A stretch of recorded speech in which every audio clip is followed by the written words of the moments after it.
محترم ناظرین، السلام علیکم ورحمۃ اللہ وبرکاتہ۔ ناظرین، اللہ تعالیٰ نے حضرت علی رضی اللہ تعالیٰ عنہ کو عقل و خرد کی اس قدر ارفع و اعلیٰ صلاحیتوں سے نوازا تھا کہ جو مسائل دوسرے حضرات کے نزدیک پیچیدہ اور لا حل سمجھے جاتے تھے، انہی مسائل کو وہ آسانی سے حل کر دیتے تھے۔ اکابر صحابہ کرام رضی اللہ علیہم اجمعین ایسے اوقات سے پناہ مانگتے تھے کہ جب کوئی مشکل مسئلہ پیش آ جائے اور اس کے حل کے لیے حضرت علی رضی اللہ عنہ موجود نہ ہوں۔ ایک دفعہ یہودیوں کی ایک جماعت حضرت علی رضی اللہ تعالی عنہ کے پاس آئی اور وہ حضرت علی کرم اللہ وجہہ الکریم کے علم اور دانائی کے مقام سے واقف تھے، اور وہ نادان یہ سوچ کر آئے تھے کہ اگر کسی طریقے سے وہ حضرت علی رضی اللہ عنہ کو علمی بنیاد پر شکست دے دیں تو اس سے مسلمانوں کو شرمندگی ہوگی اور ہر طرف ہمارا ڈنکا بجنے لگے گا۔ اس یہودی جماعت نے یہ بھی منصوبہ بنایا کہ ہم نہ صرف آپ سے سوال کریں گے، بلکہ ہم آپ سے سوال آپ کی کتاب یعنی قرآن مجید سے نہیں بلکہ اپنی کتاب یعنی تورات سے کریں گے۔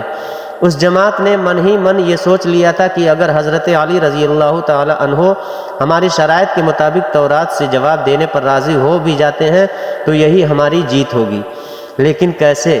ناظرین، یہودیوں کی اس جماعت کا ماننا کچھ یوں تھا کہ حضرت علی رضی اللہ عنہ بہرحال حضرت محمد صلی اللہ علیہ وآلہ وسلم کے ماننے والے ہیں، اور حضرت محمد صلی اللہ علیہ وآلہ وسلم پر قرآن پاک نازل ہوا تو یہ بات ممکن نہیں کہ حضرت علی رضی اللہ تعالیٰ عنہ کسی صورت تورات کے سوالوں کا جواب تورات ہی سے دے۔ ناظرین، یہودیوں کی اس جماعت کا سربراہ جس کا نام راس الجالوت تھا، اس کی زیر قیادت سے جماعت حضرت علی رضی اللہ تعالیٰ عنہ کے پاس آئی تھی۔ راس الجالوت بولا، اے علی، ہم لوگوں نے آپ کے علم کا بہت چرچا سنا ہے۔ حضرت علی کرم اللہ وجہ الکریم مسکرا کر بولے، تو کیا اس بات کی تصدیق کرنے آئے ہو؟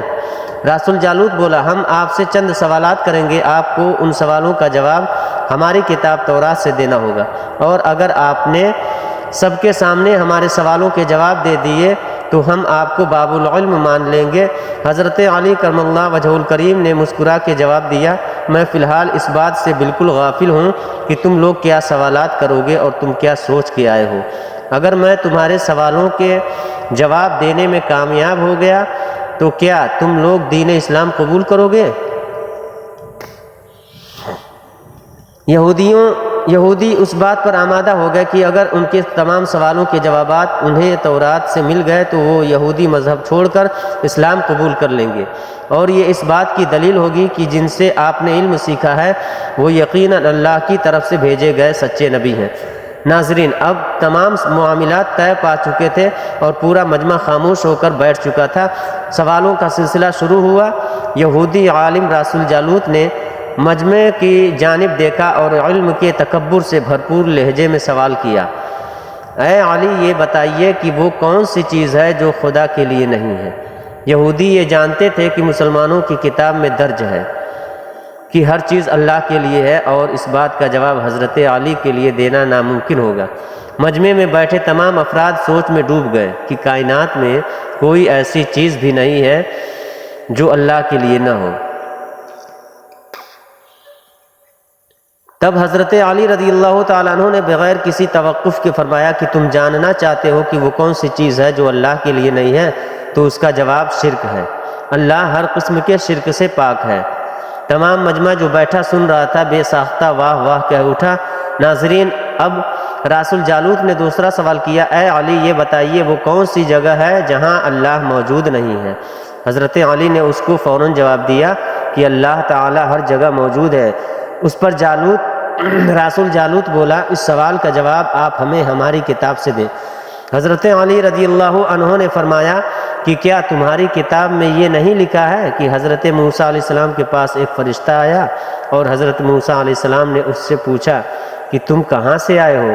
تو اس نے جواب دیا کہ میں 7ویں آسمان سے آپ کے پاس حاضر ہوا ہوں۔ اتنے میں موسیٰ علیہ السلام کے پاس دوسرا فرشتہ آیا۔ موسیٰ علیہ السلام نے اس سے پوچھا کہ تم کہاں سے آئے ہو؟ اس نے جواب دیا، میں زمین کے 7ویں طبق سے آپ کے پاس حاضر ہوا ہوں۔ موسیٰ علیہ السلام نے پہلے فرشتے سے پوچھا، 7ویں آسمان میں تمہارے قریب کون تھا؟ فرشتے نے جواب دیا، میرے قریب میرا رب تھا۔ موسیٰ علیہ السلام نے زمین سے آنے والے دوسرے فرشتے سے پوچھا، تمہارے قریب کون تھا؟ اس نے جواب دیا، میرے قریب میرا رب تھا۔ تو اس سے یہ معلوم ہوا کہ بلندیوں کی انتہا ہو یا گہرائیوں کی انتہا ہو، اللہ رب العزت ہر جگہ موجود ہے۔ دوستو، راس الجالوت اب تھوڑا گھبرا گیا تھا یہ دیکھ کر کہ حضرت علی رضی اللہ عنہ نے اس کے سوالوں کے جواب اس کی کتاب سے ہی دے دیے تھے۔ اب اس نے حضرت علی رضی اللہ تعالی عنہ سے تیسرا سوال پوچھا، اے علی یہ بتائیے کہ وہ کون سی چیز ہے جو خدا کے قریب نہیں ہے؟ حضرت علی رضی اللہ تعالی عنہ نے فرمایا کہ ظلم ایک ایسی چیز ہے جو میرے رب کے قریب نہیں ہے۔ دوستوں، اب راس الجالوت نے پے در پے شکست کھانے کے بعد اپنے سوالوں کا زاویہ بدل لیا۔ اب اس نے علمی سوالات کے بجائے تاریخی اور سائنسی سوالوں کی طرف اپنا رخ موڑ لیا اور بہت ہی تکبر بھرے انداز میں اس نے پوچھا، اے علی اس چشمے کا نام بتائیں جو زمین پر پہلی مرتبہ جاری ہوا۔ حضرت علی رضی اللہ تعالی عنہ بولے کہ اس چشمے کو چھوڑو، پہلے یہ بتاؤ کہ تمہارے دل میں کیا ہے، اور تمہارے دل میں یہ ہے کہ وہ چشمہ بیت المقدس کی ایک چٹان کے نیچے ہے۔ راس الجالوت کے منہ سے بے ساختہ ہاں نکلا تو حضرت علی بولے کہ آج اپنی اصلاح کر لو، کیونکہ زمین پر بہنے والا پہلا چشمہ وہ نہیں جسے تم لوگ سمجھتے ہو، بلکہ زمین پر بہنے والا پہلا چشمہ وہ ہے جس سے حضرت خضر نے پانی پیا، اور یہی وہ چشمہ ہے جس سے آب حیات جاری ہوا۔ دوستو، راس الجالوت اب مزید گھبرا گیا تھا۔ اس نے اس گھبراہٹ میں حضرت علی رضی اللہ تعالی عنہ سے ایک اور تاریخی سوال کیا، اے علی یہ بتائیے کہ وہ کون سا پتھر ہے جو آسمان سے پہلی دفعہ اتارا گیا؟ حضرت علی نے جواب دینے سے پہلے ایک جملہ کہا، یقیناً تم لوگوں کے ذہنوں میں پہلا پتھر وہ ہے جو بیت المقدس میں نصب ہے، لیکن تم اس بات کو کیوں بھول جاتے ہو کہ خانہ کعبہ بیت المقدس سے کہیں پرانا ہے، اور حجر اسود اسی وقت نصب کیا گیا جب خانہ کعبہ پہلی دفعہ تعمیر ہوا تھا، اور وہی پہلا پتھر ہے۔ یہودی آپ کے جوابات سن کر ہمت نہ کر سکے کہ انہیں غلط قرار دیں، کیونکہ آپ ان کے جوابات انتہائی دلیل کے ساتھ دے رہے تھے اور ان کی اصلاح بھی کرتے جا رہے تھے۔ اب کی بار راس الجالوت نے ایک سائنسی سوال پوچھا۔ اس نے پوچھا، یہ بتائیے کہ وہ کون سی چیزیں ہیں جو مسلسل کم اور زیادہ ہوتی رہتی ہیں؟ حضرت علی بغیر کسی توقف کے بولے کہ تم اپنے ماہ و سال پر غور کرو تو تمہیں خود ہی اس سوال کا جواب مل جائے گا۔ راس الجالوت نے پوچھا، وہ کیسے؟ آپ نے فرمایا، کوئی دن اگلے دن کے برابر نہیں ہوتا، اسی طرح گزشتہ رات اگلی رات کے برابر نہیں ہوتی۔ یہی وہ دو چیزیں ہیں جو مسلسل کم اور زیادہ ہوتی رہتی ہیں۔ راس الجالوت نے جواب سن کر حضرت علی رضی اللہ تعالیٰ عنہ سے ایک اور سوال کیا کہ زندہ رہنے کی پہچان سانس لینا ہے، کیا کائنات میں کوئی ایسی چیز ہے جو سانس لیتی ہے مگر زندہ نہیں؟ حضرت علی نے فرمایا کہ صبح جب نکلتی ہے تو سانس لیتی ہے، حالانکہ صبح کے پاس نہ روح ہے نہ جان۔ یہ سن کر وہ جلدی بولا، اچھا یہ بتائیے کہ دنیا میں وہ کون سی جگہ ہے جہاں سورج کی کرنیں ایک دفعہ تو پڑی لیکن دوبارہ اس جگہ کبھی سورج کی کرنیں نہیں پہنچ سکیں؟ حضرت علی رضی اللہ تعالیٰ عنہ نے فرمایا، ہاں یہ سمندر کی وہ جگہ ہے جہاں سے حضرت موسیٰ علیہ السلام اور ان کی قوم گزری تھی، اور سمندر اللہ تعالیٰ کے حکم سے دو حصوں میں تقسیم ہو گیا تھا۔